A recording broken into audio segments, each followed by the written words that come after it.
The Shield of Christendom, the epic story of Ștefan cel Mare. Chapter 1. The Night of Betrayal. October 14th, 1451.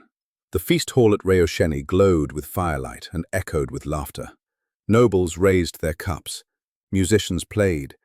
The air smelled of roasted meat and spiced wine. It was a celebration, a wedding, they said. A time for joy in the halls of Moldavia's ruling family. But joy can mask treachery. Somewhere in that crowded hall, a young boy named Ștefan watched his father, Voivode Bogdan II, share drinks with men he called friends. The boy was perhaps 13 years old enough to understand power, old enough to sense danger, not old enough to stop what was coming. The conspirators moved like shadows.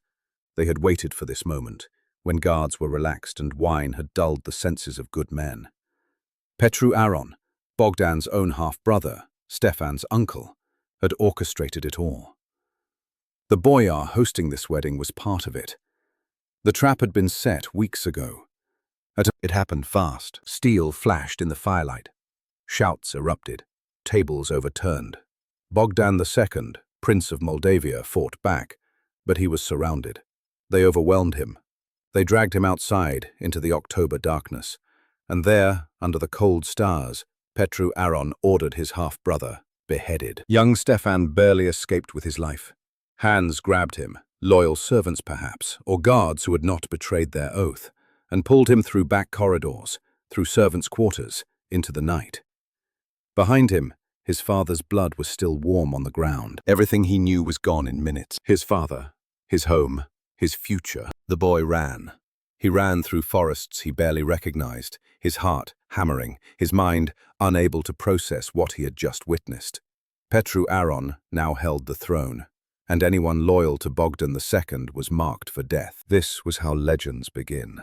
Not with glory, not with triumph, but with blood, betrayal, and the cold realization that the world is a blade's edge, and you either learn to walk it or fall. Ștefan fled north to Transylvania, seeking protection from John Hunyadi, the regent governor of Hungary and a former ally of his father. Then later, he moved south to Wallachia, to the court of another young prince, his cousin, Vlad III, who would later be known to history by a different name, Vlad the Impaler.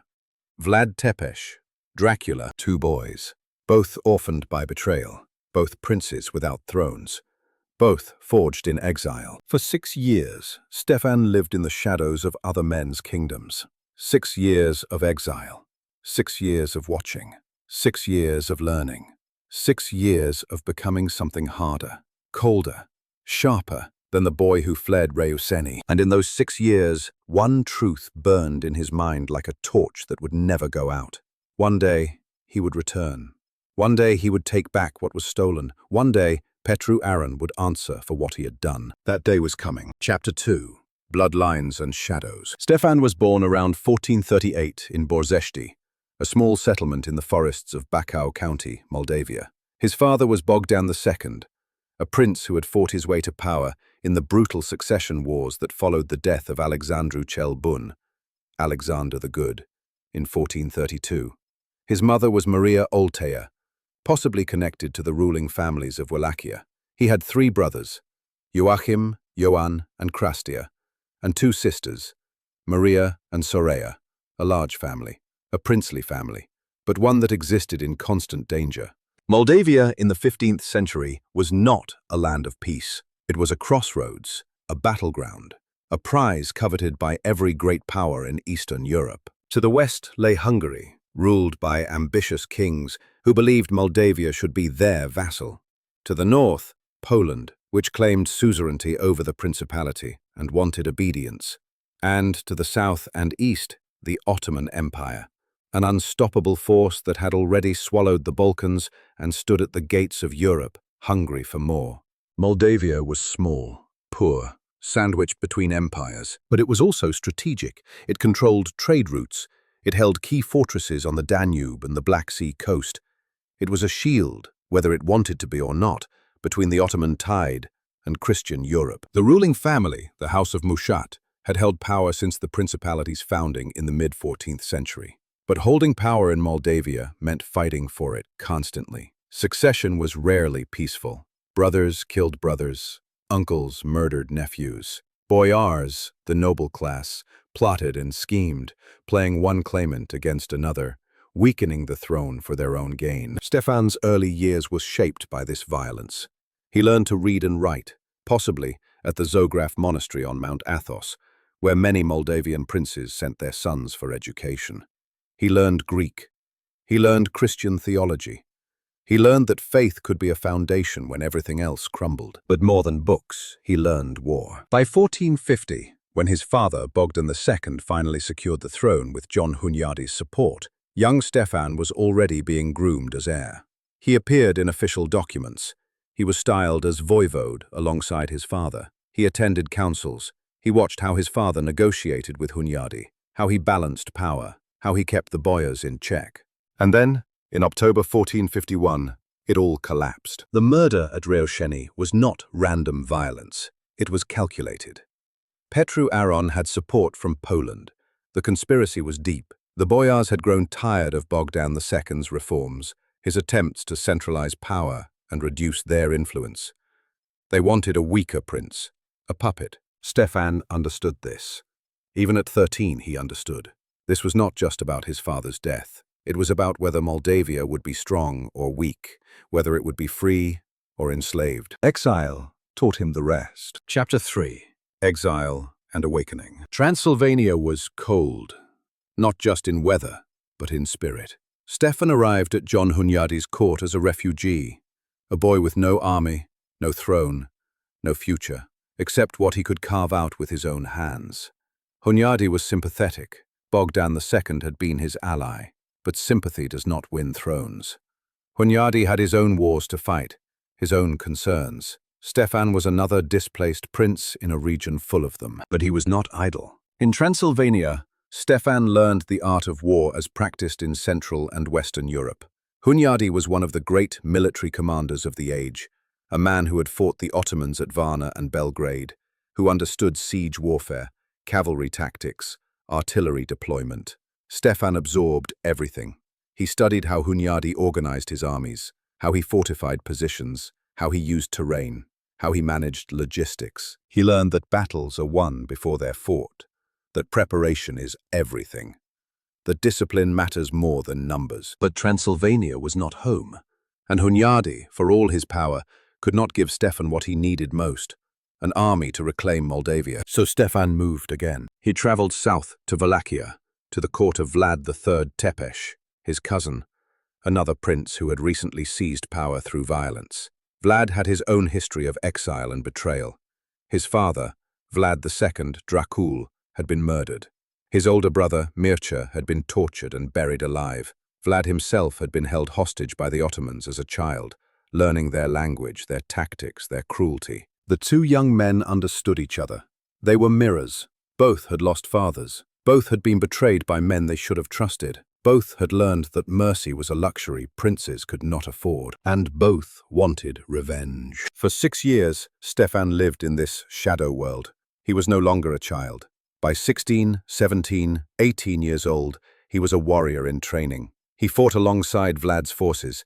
He learned the brutal realities of 15th century warfare, not the romanticized version of knights and honor, but the real thing: blood, mud, disease, desperation. He learned Vlad's methods: scorched earth, psychological warfare, night raids. He learned that terror can be a weapon, that reputation can demoralize enemies before a single blow is struck.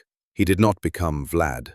Their methods would differ, but he learned from him, and he prepared. By 1457, the time had come. Petru Aron's reign had been 6 years of instability. The boyars were divided. The people were exhausted. Moldavia was weak. Poland was preoccupied. Hungary had other concerns. The moment was right. Ștefan went to Vlad and made his proposal. "Give me an army. Help me take Moldavia, and I will be your ally against our common enemies." Vlad agreed. He provided 6,000 horsemen, a formidable force. In exchange, Ștefan would owe him a debt, a political debt, an alliance that would shape both their reigns. It was enough. The boy who had fled Reușeni was now a man, 20 years old, hardened by exile, trained by two of the era's most formidable military minds. He had no illusions about the world. He knew it was cruel, knew it was unjust, knew that survival required strength, and strength required ruthlessness. He was ready to go home. Chapter 4. The Reckoning. Taking the Throne. April 12th, 1457. The morning was grey. The ground near Doljești, not far from the town of Roman, was soft from spring rains. Petru Aron's forces were assembled, loyal boyars, mercenaries, men who had prospered under his 6-year reign and had no interest in seeing it end. On the opposite side, Ștefan sat on his horse, flanked by Vlad's 6,000 Wallachian cavalry and a growing number of Moldavian partisans who had slipped away from Aron's camp to join the rightful heir. Word had spread. Bogdan's son had returned, the son who had survived, the son who had spent 6 years learning how to fight, how to lead, how to kill. This was not a battle of grand strategy. It was personal. It was vengeance. The charge began before noon. Horses thundered across the field, lances lowered, swords drawn. The Wallachian cavalry hit Aron's lines like a storm, scattering infantry, breaking formations.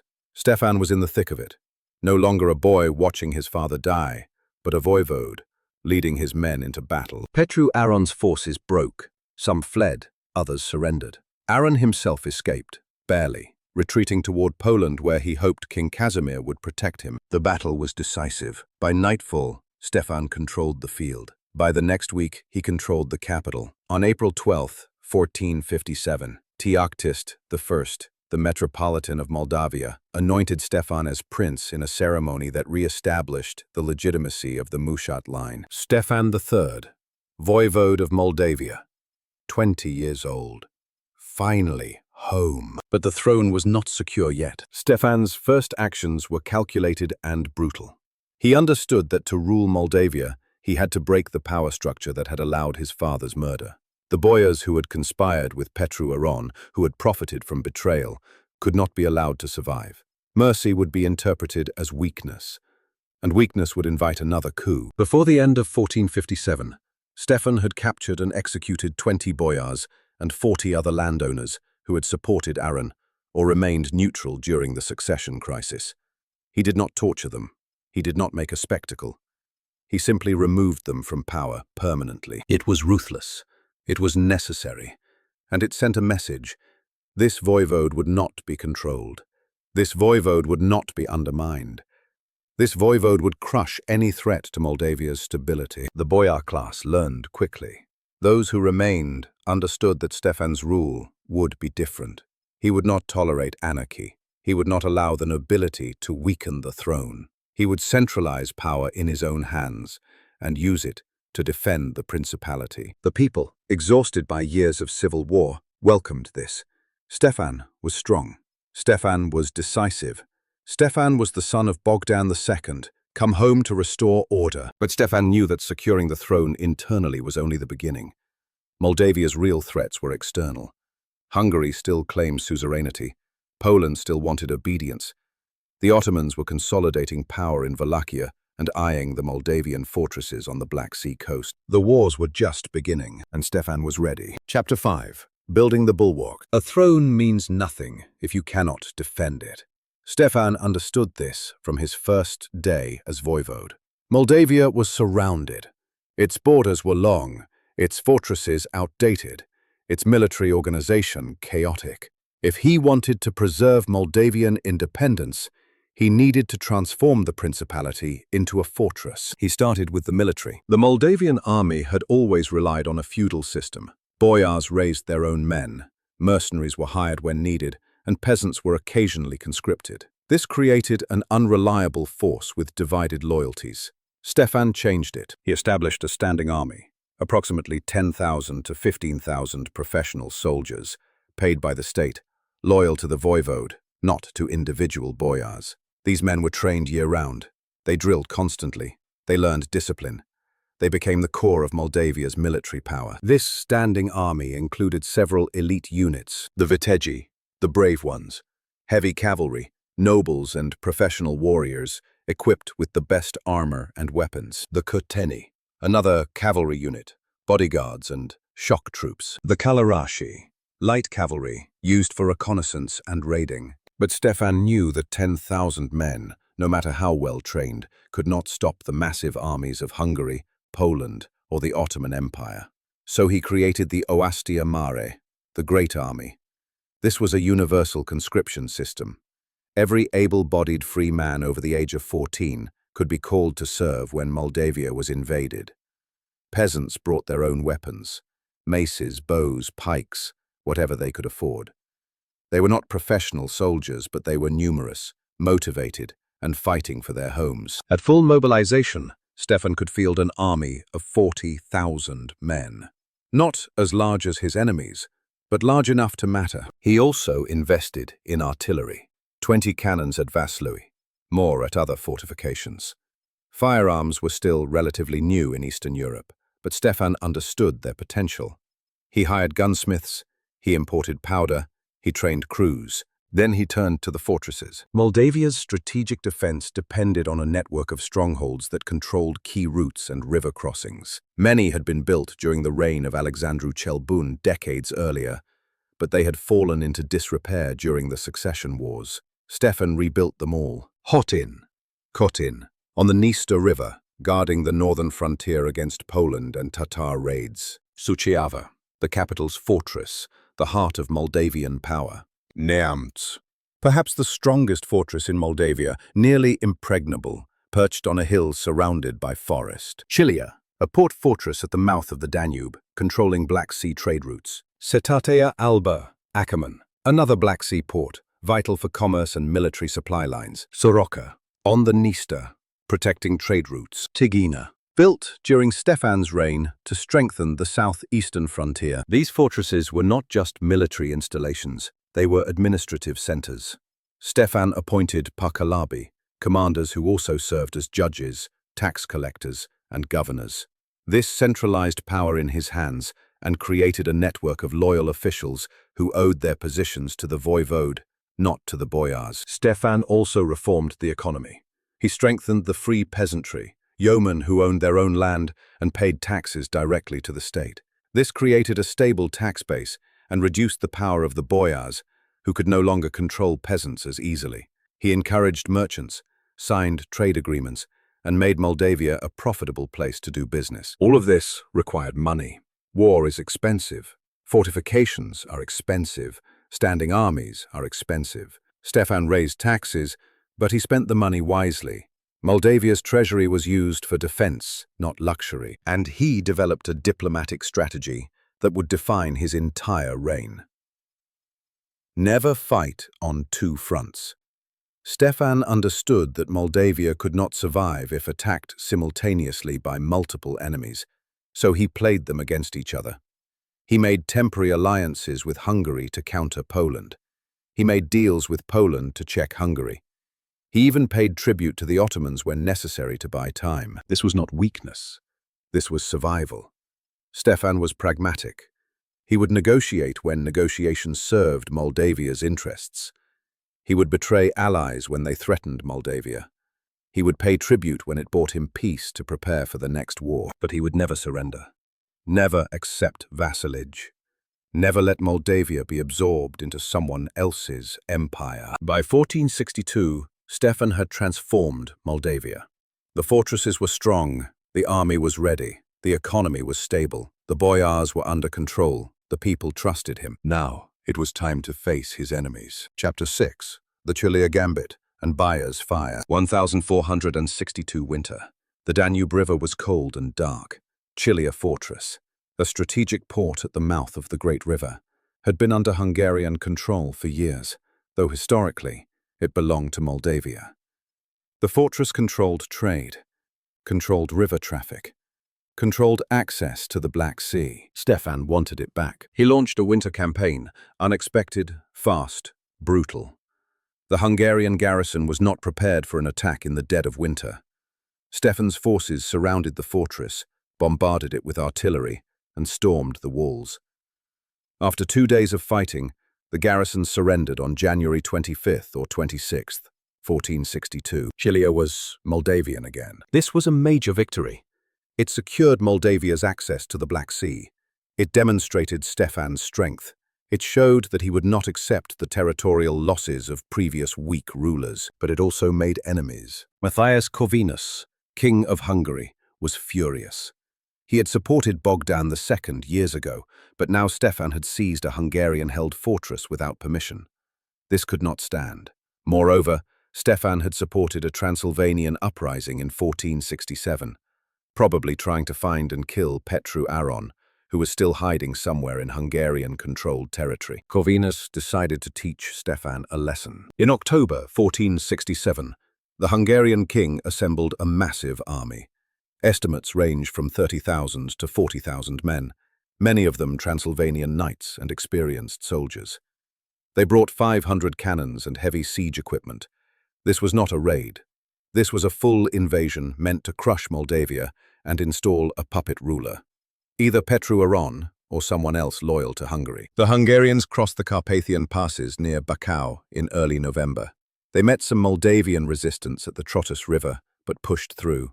By mid-November, they had reached Bacău, which they burned, then Roman, which they burned.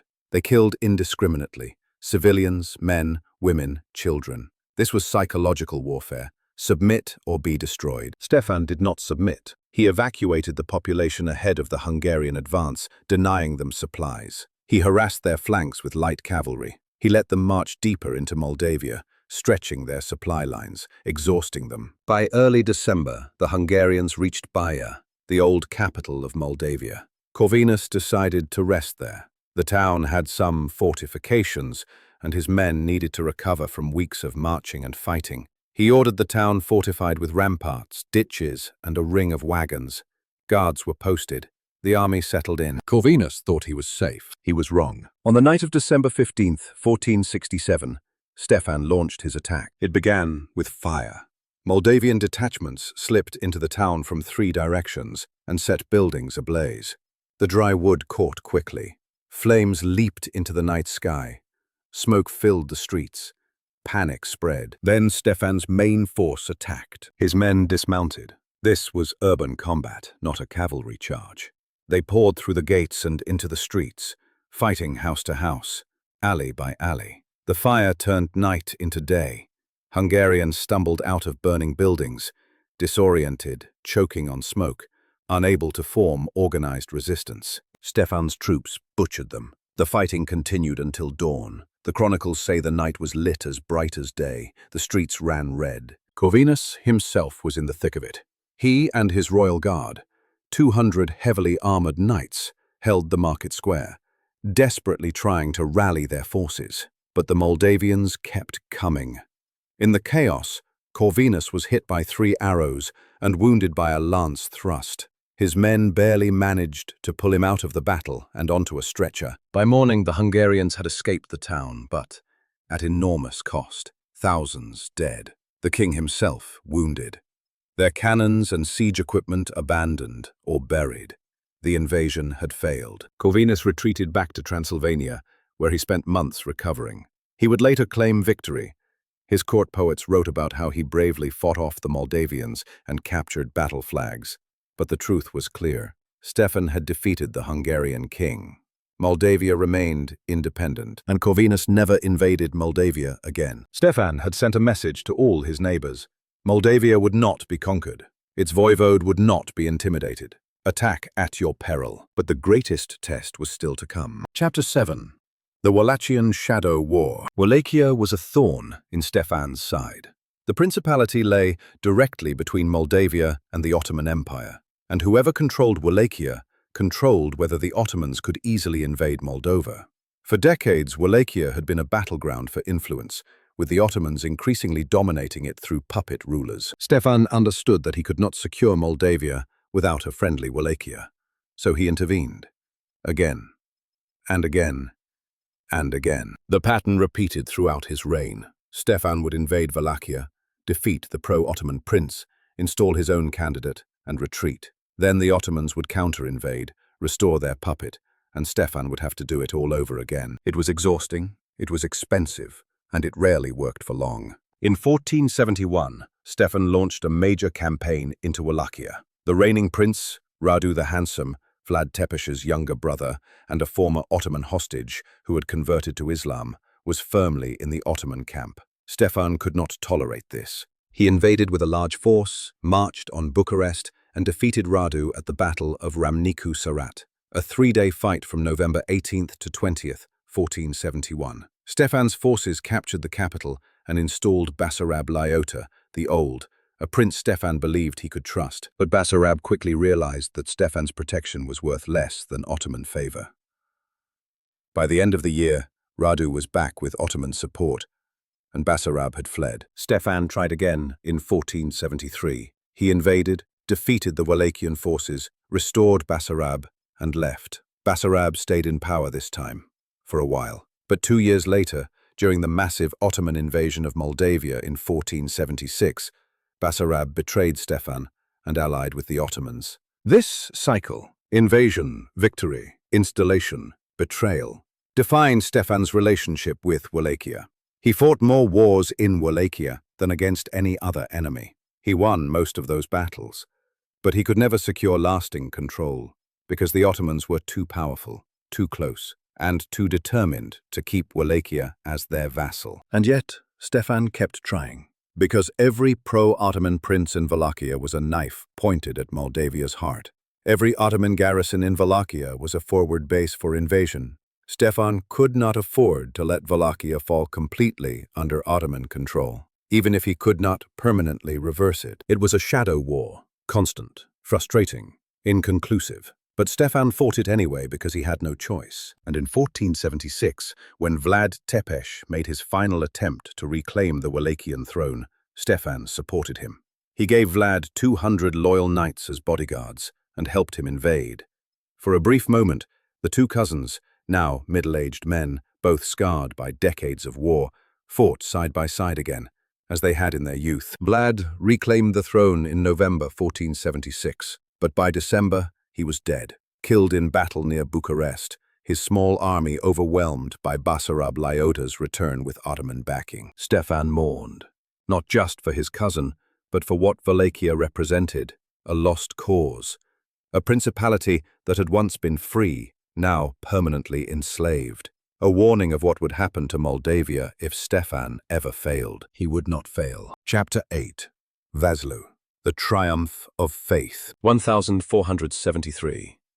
Ștefan stopped paying tribute to the Ottoman Sultan. It was a declaration of war. For years, Ștefan had paid the annual haras, protection money, to keep the Ottomans at bay while he dealt with Hungary and Poland. But by 1473, he decided the time had come to openly defy them. He invaded Wallachia again, removed the Sultan's appointed prince, and installed his own candidate. The message was clear. Moldavia would not be a vassal. Moldavia would not accept Ottoman domination. Moldavia would fight. Sultan Mehmed II, the conqueror, the man who had taken Constantinople in 1453, the greatest Ottoman ruler of the age, was not pleased. In late 1474, Mehmed ordered Hatem Süleyman Pasha, the Beylerbey of Rumelia, to invade Moldavia with a massive force. The Ottoman army assembled, 120,000 men, according to most sources, including janissaries, sipahis, Wallachian auxiliaries, and tens of thousands of conscripted troops. They brought heavy artillery, siege equipment, and supply trains. This was not a raid. This was conquest. Ștefan could field about 40,000 men at full mobilization. He was outnumbered 3-1. His allies, Poland and Hungary, sent some token support, but nothing substantial. Europe watched. Europe prayed. Europe did nothing. Ștefan was alone. The Ottoman army entered Moldavia in December 1474. They expected resistance, but they also expected victory. They had crushed every Christian army that dared stand against them. Moldavia would be no different. But Ștefan did not fight the way they expected. He ordered a scorched earth policy. Every village in the Ottoman path was evacuated. Every well was poisoned. Every storehouse was burned. The population and livestock were moved north into the mountains. The Ottomans found nothing. No food, no water, no shelter. They had to carry everything with them. And as they marched deeper into Moldavia in the dead of winter, their supply lines stretched thinner. Men began to suffer from hunger, cold, disease. Morale dropped. Ștefan sent light cavalry to harass them constantly. Hit-and-run attacks, ambushes on supply convoys. Never a pitched battle, just constant pressure, wearing them down. Ottoman scouts reported that there were untouched villages near Vaslui. Süleyman Pasha ordered the army to march there, hoping to finally find supplies and engage the Moldavian army. Ștefan was waiting. He chose the battlefield carefully, the same location where his father, Bogdan II, had defeated the Poles in 1450. The same location where Ștefan himself, at age 17, had fought side by side with Vlad Tepes. He knew this ground. He knew every hill, every forest, every stream. The terrain was a semi-oval valley surrounded by forested hills. Marshy ground inside the valley restricted movement. To reach the valley, the Ottomans had to cross Podul Inalt, the high bridge, over the Barlad River.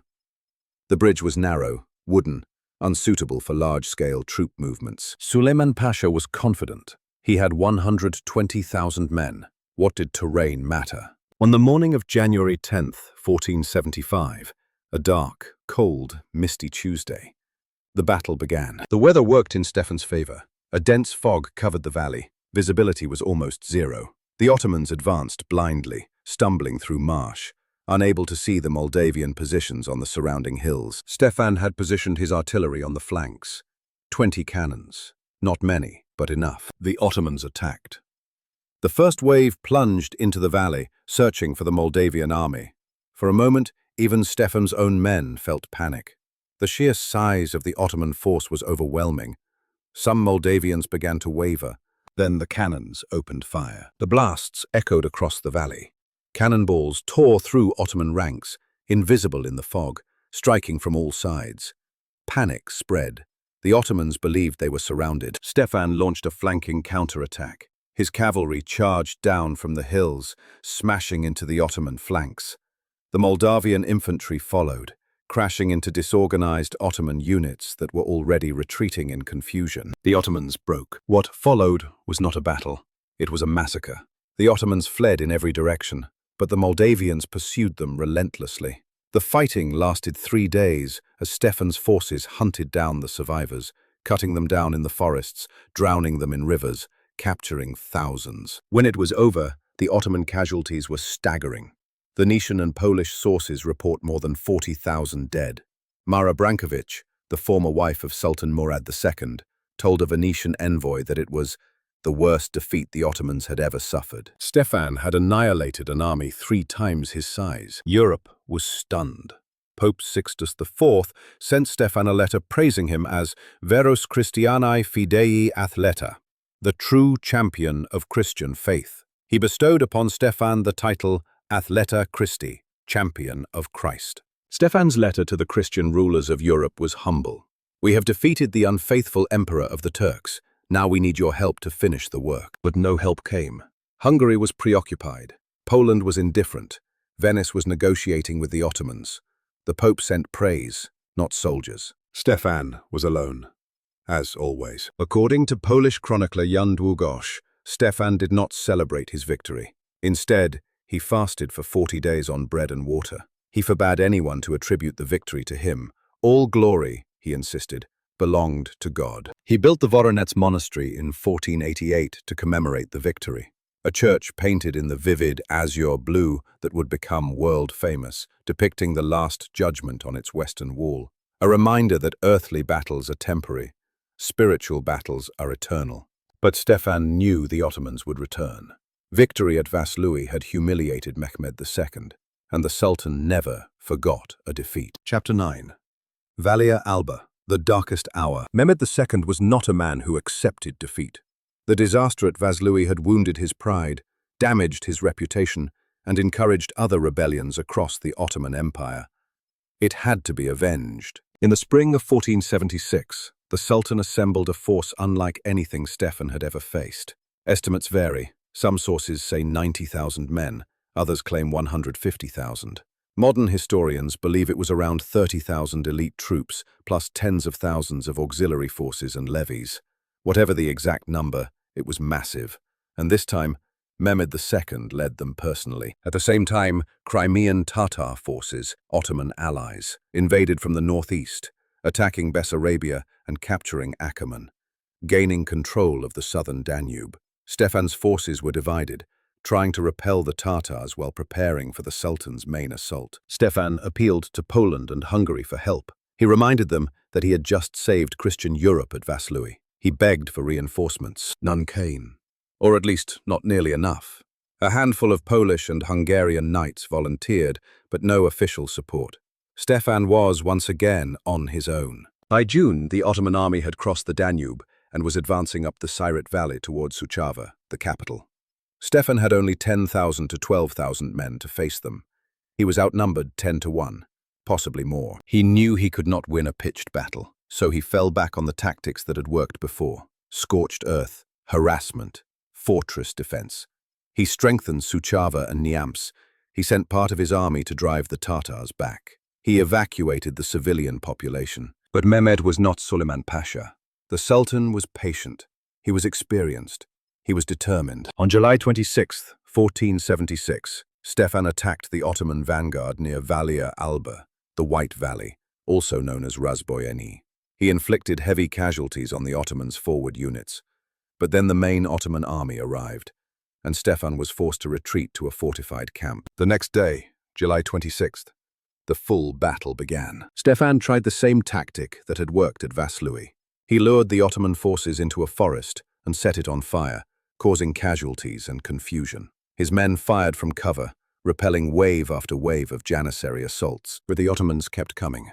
The Janissaries crouched low and advanced under withering fire. They were disciplined. They were experienced. They would not break. Then Mehmed II personally charged with his elite guard. The Sultan himself, at the front of his men, rallied the Janissaries and turned the tide. Stefan's forces could not hold. Overwhelmed by sheer numbers, exhausted, running low on ammunition, they began to collapse. Stefan ordered a retreat. The Moldavian army withdrew through the forest. Stefan saved most of his men. Estimates of Moldavian casualties range from 200 to 800 killed. Relatively low considering the scale of the battle, but it was still a defeat. Stefan had lost control of the field. He retreated north, possibly into Poland, and began assembling a new army. The Ottomans occupied large parts of Moldavia and laid siege to Suceava and Neampse fortresses. But neither fortress fell. Suceava held. Neampse, the strongest fortress in Moldavia, was impregnable. Weeks passed. The Ottomans could not break through, and then the Sultan's army began to fall apart. Not from military defeat, but from disease. Cholera swept through the Ottoman camp. Men were dying by the hundreds. Supplies were running low. The Moldavian countryside was still barren from Stefan's scorched earth tactics.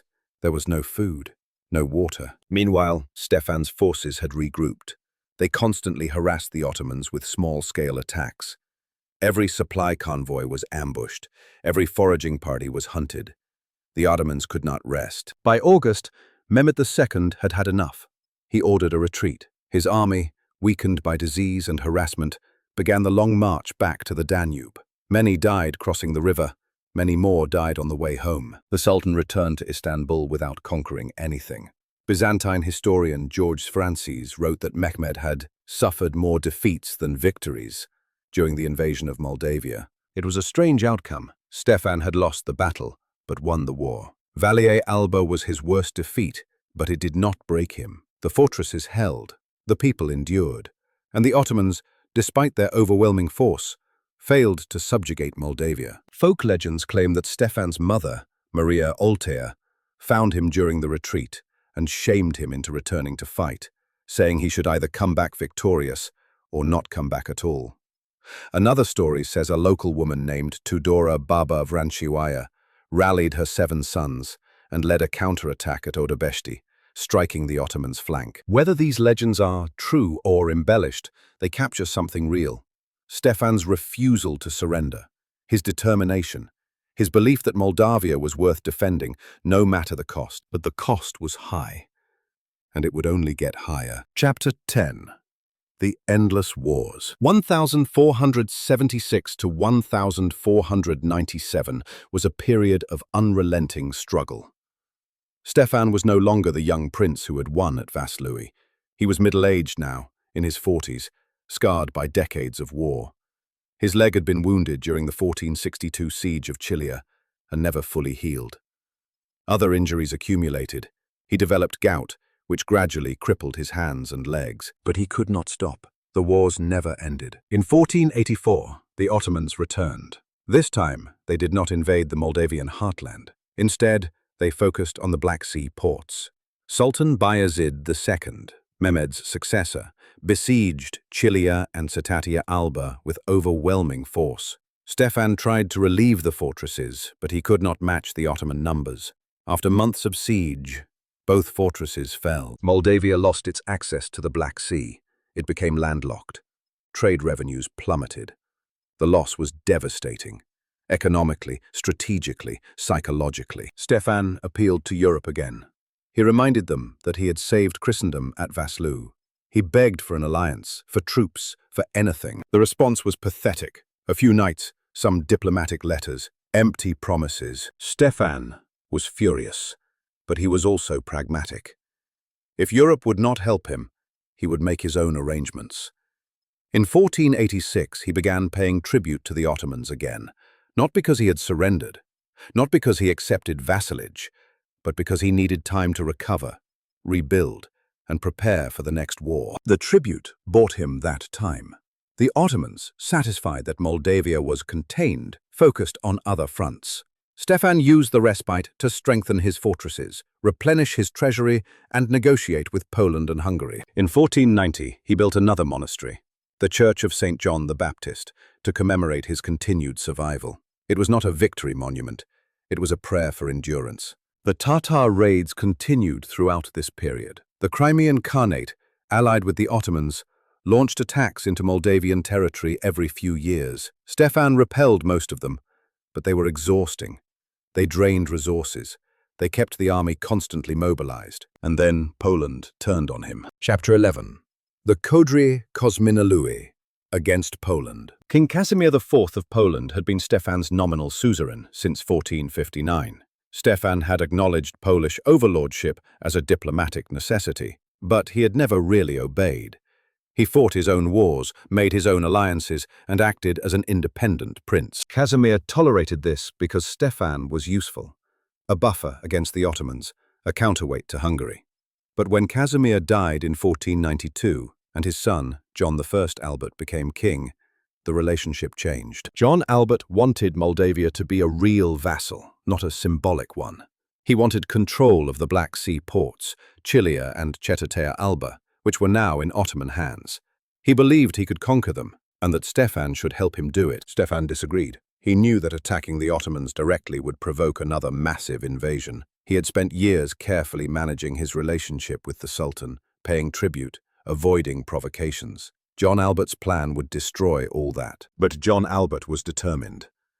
In 1497, he assembled an enormous army, 80,000 men, 200 cannons, 30,000 supply carts.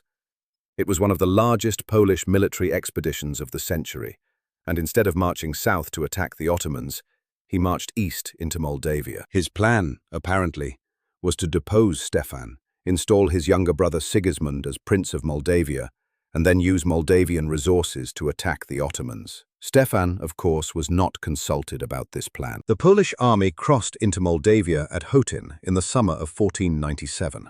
Against all military logic, John Albert did not besiege the fortress. He marched straight for Suceava, the capital, ignoring the stronghold at his back. It was the first of many mistakes. Stefan watched the Poles march deeper into Moldavia. He did not engage them. He evacuated the population ahead of them. He poisoned wells. He burned crops. The Poles found nothing.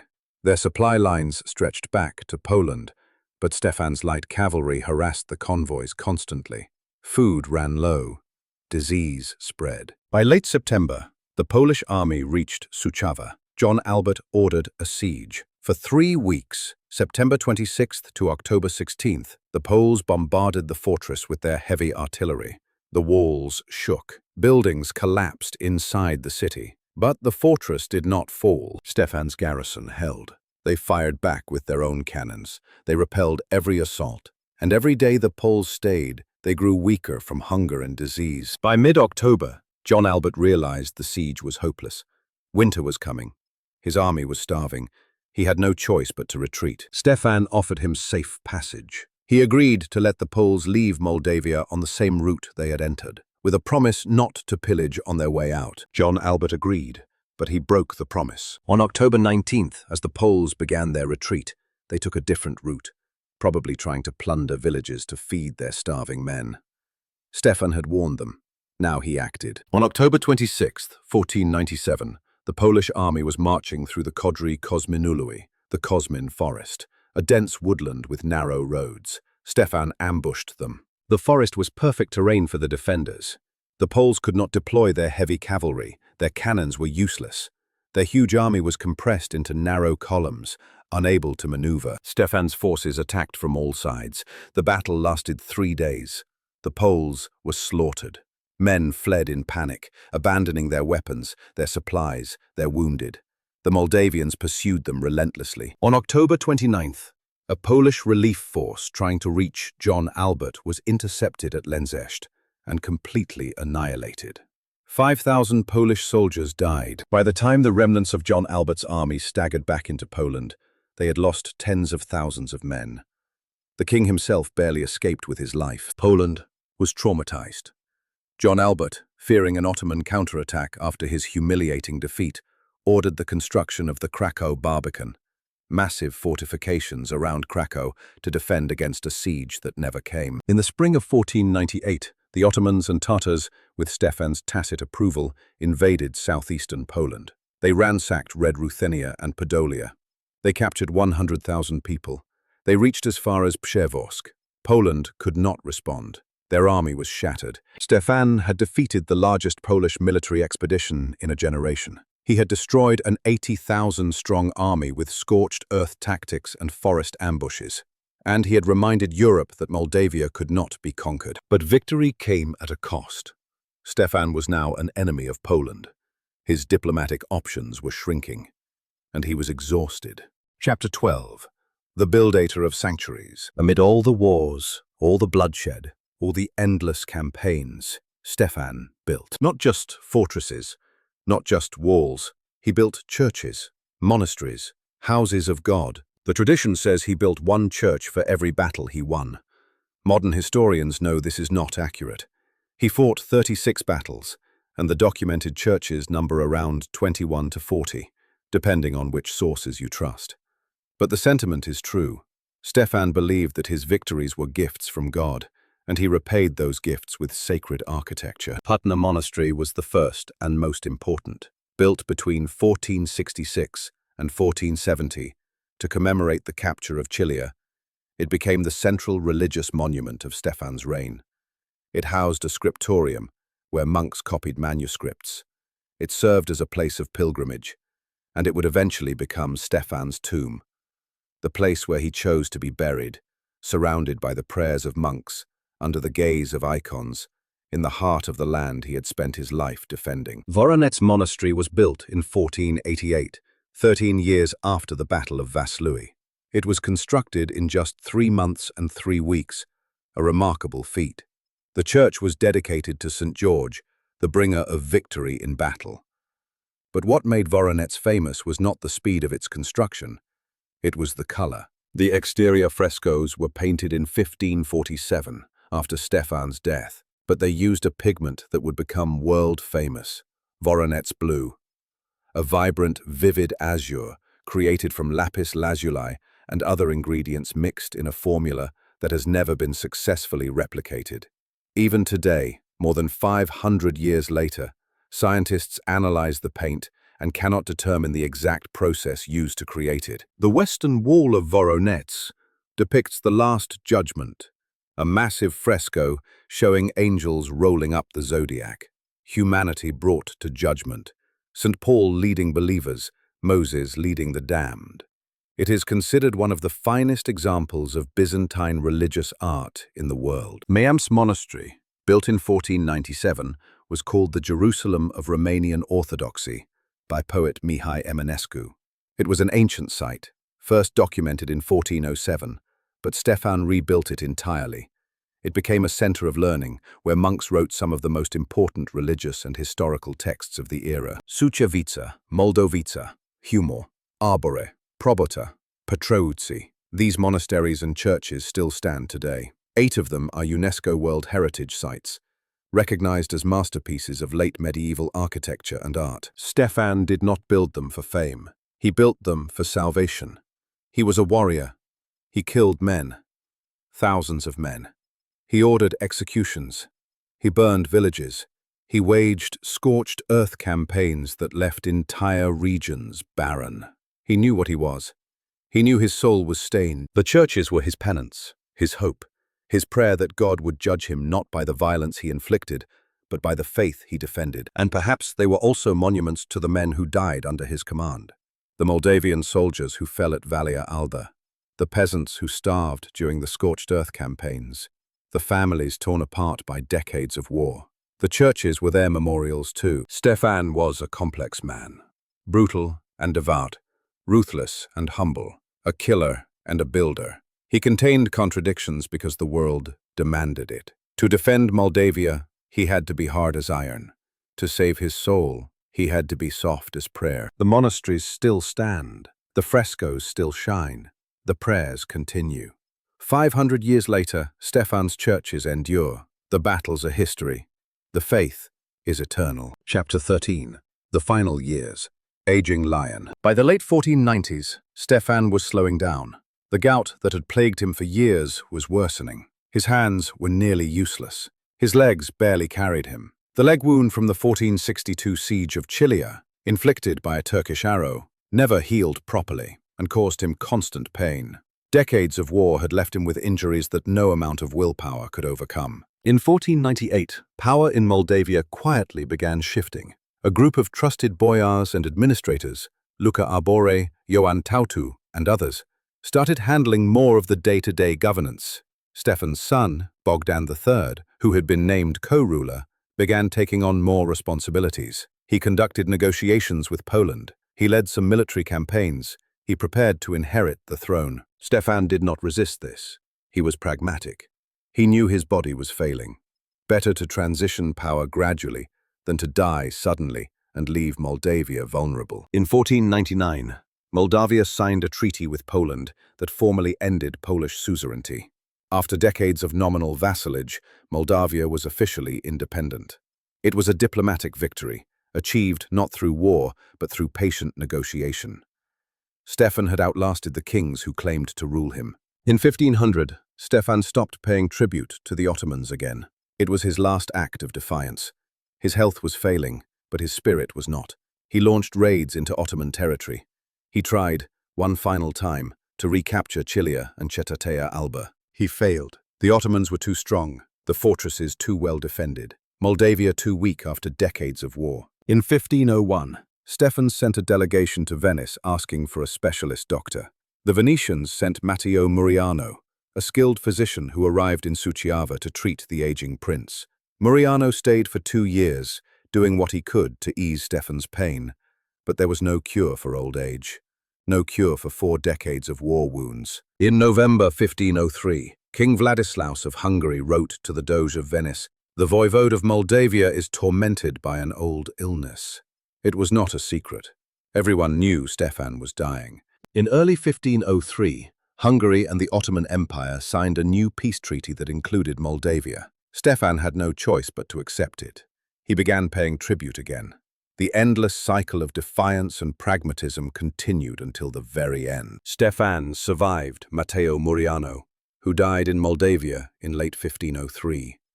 Another delegation was sent to Venice, asking for a replacement doctor and proposing yet another anti-Ottoman alliance. It was one of Stefan's last diplomatic acts. By then he was bedridden. The gout had spread. The old leg wound was festering. His body was failing, piece by piece. Various boyars, sensing that the end was near, began plotting against Bogdan. Some wanted a different successor. Some wanted more power. Stefan, even on his deathbed, had to suppress a rebellion. He crushed it. One last time, Stefan the Great demonstrated that he would not tolerate threats to Moldavia's stability.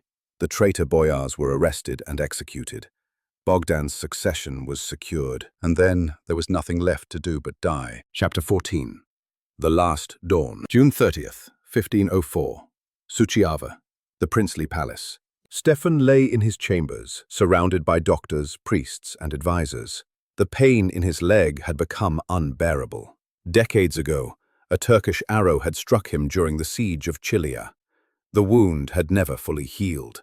For 40 years he had lived with it. For 40 years it had festered, flared, subsided, and festered again. Now it was killing him. Hieronimo di Cesena, a Venetian physician, and other doctors present in Suceava proposed a drastic solution: cauterization. They would burn the infected tissue, hoping to stop the spread of gangrene, or whatever plague was eating away at the old prince's leg. Stefan agreed. He had faced Ottoman armies. He had survived assassination attempts. He had endured decades of war. He would endure this too. The operation began. Red-hot irons pressed against flesh. The smell of burning skin filled the chamber. The pain was indescribable. Stefan did not scream. He had spent his entire life learning not to show weakness. He would not start now, but the human body has limits. The pain was too much, even for him. He survived the operation. Barely. For 2 days he lingered. The priests prayed. The doctors watched. Bogdan waited. On the morning of July 2nd, 1504, Stefan the Great died. He was approximately 66 years old. He had reigned for 47 years, the longest rule of any medieval Romanian prince. He had fought, by his own account, 36 battles, winning 34. He had defended Moldavia against the 3 greatest powers of Eastern Europe. He had built fortresses, churches, and a legacy that would outlive him by centuries. Before he died, Stefan gave Bogdan one final piece of advice: pay the tribute to the Sultan. Do not provoke the Ottomans unnecessarily. Moldavia is strong, but it is not invincible. Survival requires pragmatism. Survival requires knowing when to fight and when to negotiate. Bogdan listened. He would follow his father's advice. Moldavia would survive. Stefan was buried in Putna Monastery, the church he had built 40 years earlier to commemorate the capture of Chilia. His tomb became a place of pilgrimage. People came to pray, to remember, to honor the prince who had refused to surrender. The chronicler Grigore Oreche wrote, "Moldova was in mourning, and everyone was weeping, as they had lost a parent." That was the truth. Stefan was not just a prince. He was a father to his people.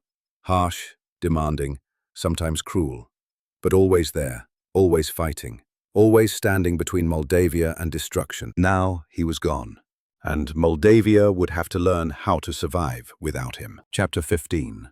The Eternal Shield.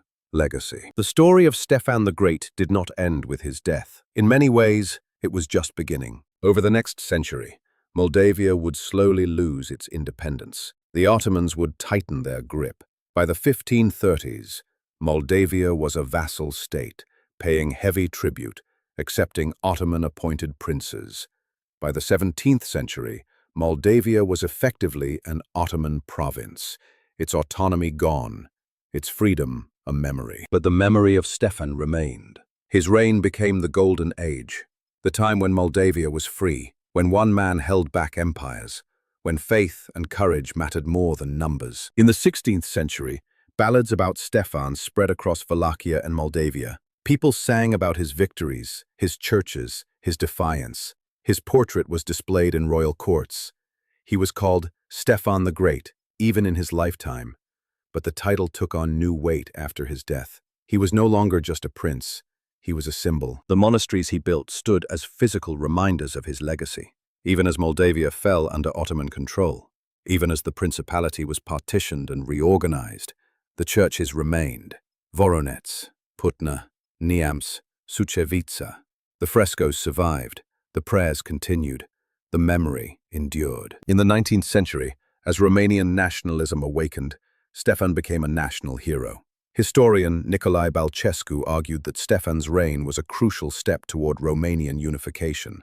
Poet Mihai Eminescu wrote about him, calling upon Stefan's mighty shadow to inspire the Romanian people in their struggle for independence. In 1883, a statue of Stefan was erected in Iași. In 1904, on the 400th anniversary of his death, Ceremonies were held across Romania and Moldavia. Nicolae Iorga published a biography that portrayed Ștefan as the embodiment of Romanian resistance. During the communist period, Ștefan's image was initially downplayed because the regime did not want to celebrate monarchy. But by the 1980s, national communism had revived his legend. He was presented as a symbol of Romanian identity, independence, and defiance against foreign domination. In 1992, the Romanian Orthodox Church canonized him as the right-believing voivode Stephen the Great and the Holy. He became a saint. His feast day is July 2nd, the day of his death. In 2006, during a campaign called The 100 Greatest Romanians on Romanian national television, Ștefan was voted the greatest Romanian of all time. 40,000 people participated. Ștefan won. Today, statues of Ștefan stand in every major city in Romania and the Republic of Moldova. Streets are named after him, schools, universities, a metro station in Bucharest. Every denomination of the Moldovan leu, the national currency, features his crowned head. The painted monasteries he built are UNESCO World Heritage Sites. Tourists from around the world visit Voroneț, stunned by the vivid blue that has survived 5 centuries of weather. They stand before the Last Judgment fresco and try to imagine the prince who built this place, who believed that art and faith could outlast empires. Ștefan's military record is extraordinary by any measure. 36 battles, 34 victories. He defeated the Hungarians at Baia. He crushed the Ottomans at Vaslui. He destroyed the Poles in the Kosmin forest. He held Moldavia together for 47 years against odds that should have been impossible. But his legacy is more than military victories. It is about refusal, about resistance, about the idea that a small nation can survive if it is willing to fight, willing to sacrifice, willing to endure. Ștefan's rule was not perfect. He was brutal to his enemies and sometimes to his own people. He executed boyars. He waged scorched earth campaigns that caused immense suffering. He made pragmatic alliances with the Ottomans when necessary, paying tribute to buy time. He was not a romantic hero. He was a survivor, but he was also a builder, a man of faith, a prince who understood that power without legitimacy is tyranny, and that legitimacy requires serving something greater than yourself. He built churches because he believed in God. He fought wars because he believed in Moldavia. He endured decades of pain and struggle because he believed that some things are worth dying for, and he was right. Moldavia is gone. The medieval principality no longer exists. But Romania and the Republic of Moldova remember Ștefan. They claim him as their own. They look back at his reign and see what is possible when one person refuses to surrender. That is his legacy. Not the battles, not the churches, not even the 47 years of independence. His legacy is the refusal. The idea that a single man can stand against empires, that faith and courage can outlast armies, that a small nation can survive if it finds a leader willing to pay the price. Ștefan the Great paid that price. He spent his entire life fighting. He died in agony from wounds accumulated over decades. He never knew peace. He never knew rest. But he never surrendered. And because he never surrendered, Moldavia survived him. And because Moldavia survived him, the memory of what he achieved endured. And because the memory endured, people today, centuries later, still know his name. He is buried in Putna Monastery, under a simple stone slab. People still visit, still pray, still remember. Ștefan the Great, the athlete of Christ, the champion of the faith, the shield of Christendom, a man who became a legend because he refused to let his people become slaves. That is the story of Ștefan cel Mare. Chapter 16. Honor the courage. This is not just history. This is not just the story of a medieval prince who fought wars 500 years ago. This is a reminder that there have always been people willing to stand when standing seems impossible. That there have always been those who refuse to kneel. Ștefan was not perfect. He was not a saint in life, though he became one in death. He killed. He made terrible decisions. He waged wars that brought suffering. He was flawed, human, mortal, but he was also something more. He was a symbol of what one person can achieve when they dedicate their entire life to something greater than themselves. He fought for 47 years. He won 34 out of 36 battles. He built 40 churches. He defended Europe from Ottoman expansion when Europe itself would not lift a finger to help him. And he did it alone, without the support of the great Christian powers, without the armies of France or Spain or the Holy Roman Empire. Just Moldavia. Just 40,000 men at most. Just faith and stubbornness and the refusal to accept defeat. That is worth remembering. That is worth honoring. If this story moved you, if it reminded you that courage exists, that legends are real, that ordinary people can become extraordinary when they refuse to surrender, then honor that courage. Like this video, subscribe to this channel, share this story, because legends like Ștefan the Great deserve to be remembered. And the next legend, the next person who refuses to kneel, who stands against the impossible, is out there right now, waiting for their moment. Let's make sure their story is told too, because the world needs heroes. And history is full of them if we're willing to listen.